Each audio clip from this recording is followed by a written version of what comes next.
तो दोस्तों आज ये मेरे पास मोबाइल आया था MI 4A। इसका एकदम मोबाइल डैमेज था एकदम। ये देखिए अभी ये बना के हम लोग ने कंप्लीट किया एकदम।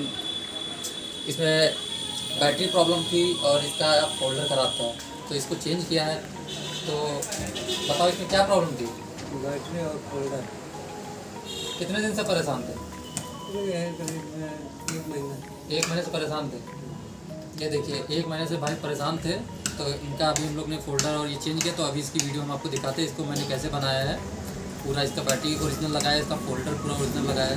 अगर आपके मोबाइल में ऐसे ही कोई समस्या है तो आप मेरे से संपर्क कर सकते हैं। काम कैसा लग रहा है आपको? काम अच्छा हुआ है। अच्छा हुआ है। और मेरा एड्रेस है निगोहा बाज़ार, बैंक ऑफ बड़ौदा के नीचे है।